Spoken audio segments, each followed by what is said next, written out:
Well, welcome everybody to an evening seminar on collectives, what they might achieve, what they can't achieve, what the benefits are and so on. My name's Walter Lewis and I'm part of Mimese North, a strange sounding thing of which there are also a few other members. You all want to sort of indicate where you are, so that when you hear any of these people talking, they're coming from this strange body called Mimese North. Mimeses Mimeses started are representations of the world around us. So I suppose we're joined together by believing that that's what our photography is about. And we've all graduated in the relatively short distance path with MAs from the northeast. And I guess we've all been quite frightened when we've looked up and said, wow, where are we going now? Because what we see in front of us is not so much a void, but certainly a black hole, but it's absolutely full of people, all going in different directions. A bit like sort of going to a big railway station and having a concourse absolutely full of people all running in different directions, moving in different directions. On we go, we want to get from here, the entrance, onto a train. And somehow we've got to find a route through this complex marketplace. We also, I think, quite quickly discovered that the language in this station concourse is also not the language that perhaps we're used to, in the sense that we feel that we're all got strong northern roots. And when you look at perhaps the art world, not the place to come from, is it? You know, you need to be from London. So there's a language issue perhaps. And so that goes to think, how can we do something that will add a bit of clout? Well, the idea, let's form a collective, let's make a big play of the northern roots, and let's get moving and snowball ourselves into some sort of position where people are looking at our work and taking note of what we're doing and inviting us to do things and so on. The snowball's starting to move a little bit, but guess what? When you first start moving, it doesn't move quite as far as you might expect it. I guess the other thing is the stark realisation that the art world is full of people who didn't quite make it. Even people who have made it often made it and they're dead.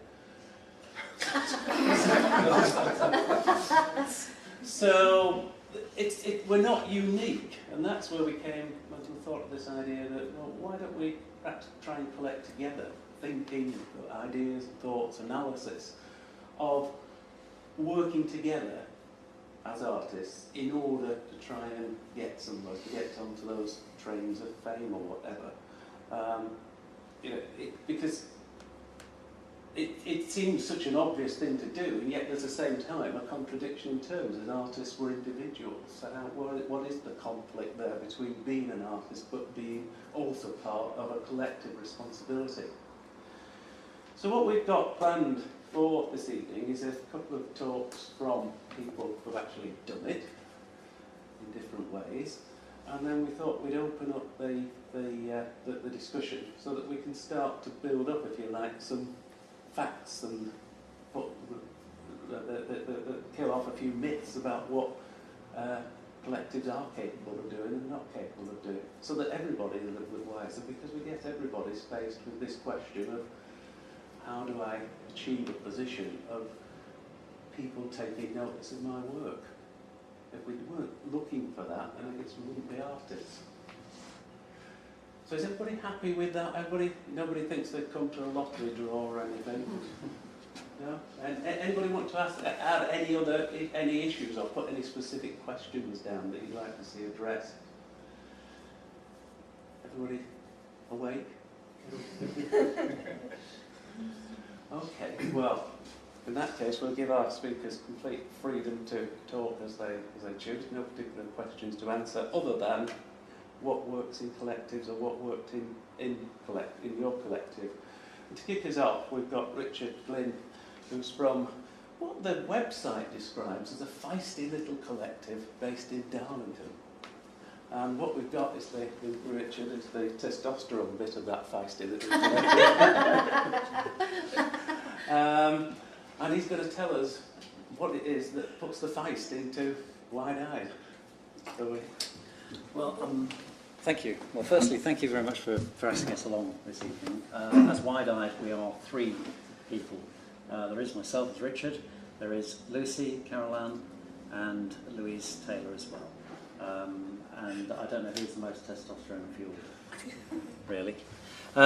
Right, now what I'm going to do is I'm going to introduce ourselves and I'll give you a little bit of our history and some of the things that we've done, just to give you a flavour of what it is and who we are, because you know, we haven't necessarily been around all that length of time. So, and we'll show you some examples of our work, and then we'll talk about our experiences as a collective and some of the pluses and the minuses that we've experienced whilst we've been around. The first thing that we did was in conjunction with an Indian collective, Blind Boys, who some of you might have heard of, who do blow exhibitions. They do guerrilla exhibitions across streets, and we'd rather like that idea, so we asked if they would work with us, and we brought their stuff over and showed it in a pop-up shop in Newcastle. What I would say that in order to do this, when we worked with NEPN, we were going to the first symposium we had, I think it's about the same time, was that we funded this ourselves. But in order to do so, we, you know, part of the innovation of things, we did it by selling flashes on eBay. We bought them and we sold them. We made enough money to actually put a print exhibition, and that's where all the money went. We had a grant from Newcastle Council for assistance with the shop, and that's what we did. But we used the time just not to put the prints up in the shop, but to play around and experiment. We did a little installation in the Mining Institute, which I don't know how well you can see it there, but good old Charlie Bickner's taking up the 24 spaces somewhere in the middle there, where we substitute some of the portraits. We also played around and see what we could do. We've never done posters before, so we had a go at those. Some images came up, thought we'll have a go at those.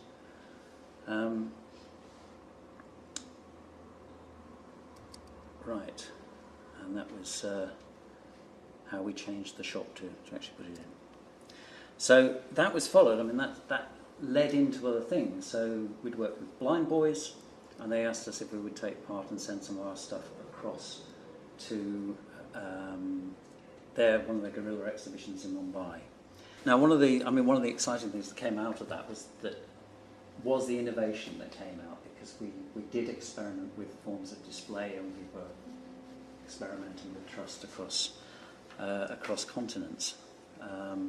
So following that, we put in an application to format International Photography Festival in 2011, and we paired up with a London-based collective called Askam to put together something which was mapping the flaneur. And I'm not going to go into the detail of what that exhibition was actually about, but what it did involve eventually in the final product was that we were working, the 2 of us as collectives from London, from the northeast, were working with 20 collectives across the world. It was about 97 photographers over a period of a month, and they provided for us a total of about 700 images, which were displayed throughout the month, and the exhibition changed every day as these images were brought from across the world.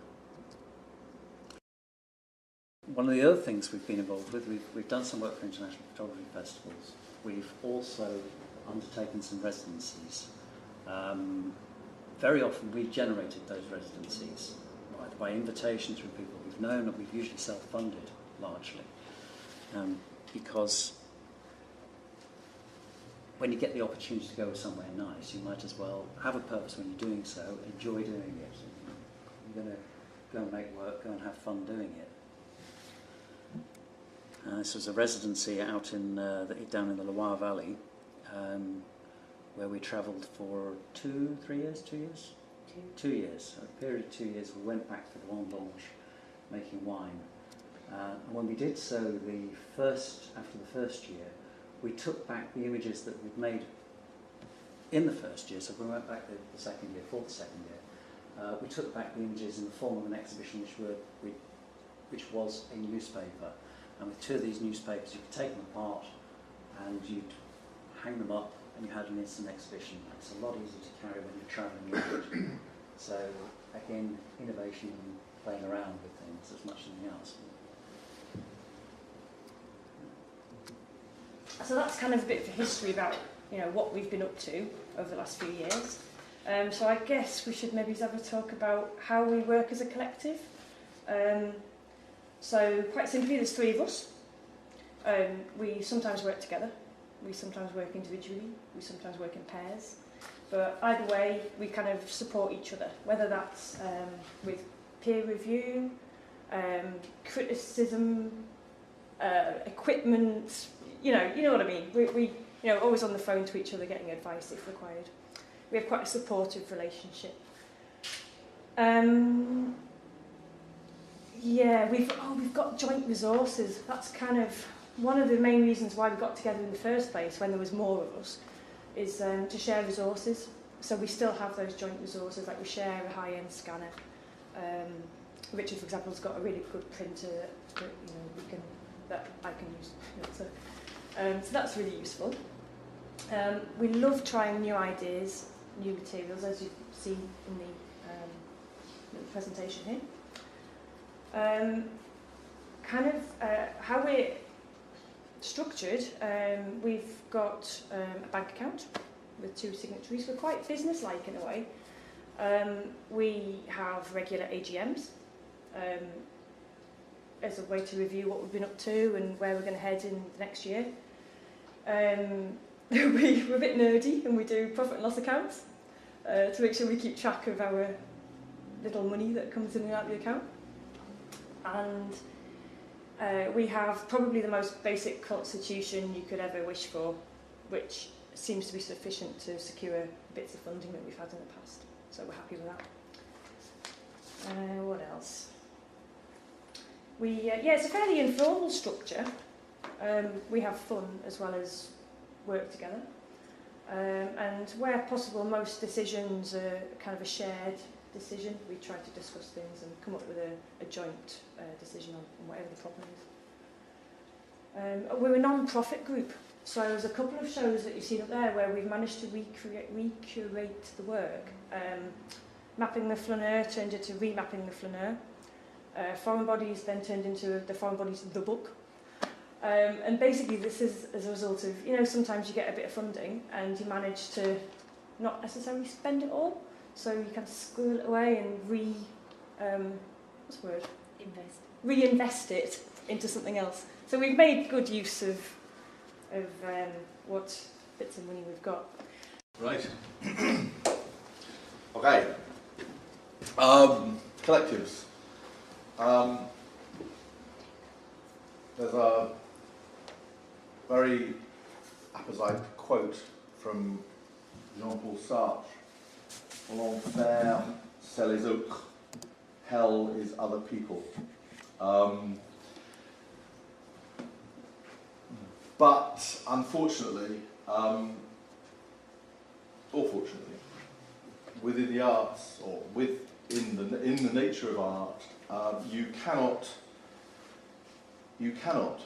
pursue individualistic approaches. Individualism is a nice idea. It's been culturally very sort of fashionable for the last few hundred years, but it's bollocks, really. We all, as artists, rely on other people. We need other people as audiences. We work in relationship to them. Other people enable us to put our work before the public. There's no sort of solid basis to the idea of individualism in art. I'm deeply of the belief that the primal drive towards creating art is sexual. Essentially, we're saying, look at me, I can synthesize the world and therefore control it. I am good breeding stock. We look at ourselves and we look at our peers, and the idea is probably laughable. But thankfully there have been thousands of years of discourse on top of that primal drive that enables us to get away with art without seeming totally ridiculous, which we probably are. But with that primal drive, which is essentially individualistic and competitive, why would we opt for collectives? Why go for a collective structure? And the answer lies in what I was saying earlier, which is we rely on other people. Other people enable us to show our work, to take our work out to the public. And through a collective, you can begin to control some of what is very, very difficult territory for every individual artist. I think it was very interesting what you were saying at the beginning. I think exactly the same things coming out of Wideyed, that you essentially are trying to deal with a very, very difficult situation. We are good breeding stock is not necessarily a very good message. But the collective practice is a strategy. Amber, which is a film and photography collective, and which has survived for 44 years now. Not entirely the same lineup, but some elements within it have stayed stable within that. Amber came together with a vision of integrated production, publication, and distribution. In essence, trying to take control so that as individuals you are reliant on somebody else putting on your exhibitions, showing your films. As a collective, you can put on your own exhibitions. You can show your own films. You can produce them, you can publish them, and you can distribute them internationally. And that is quite a sort of a straightforward thing, but it is a very necessary thing, in particularly when you are doing work that is in any way oppositional. You aren't given help all the time from people when you're doing work that isn't necessarily what the patronage structure wants. And the patronage structure, we have a very sort of convoluted patronage structure at the moment. It was maybe simpler a few hundred years ago. It was a straightforward, you see that git over in the corner synthesising the world, well, I paid him. That was a very good, straightforward, uncomplicated structure. Whereas now you've got a whole swathe of people effectively saying the same thing, probably, in sexual terms. But it's a very complicated system to deal with. A collective helps you do things when you are not getting a huge amount of support from that patronage structure.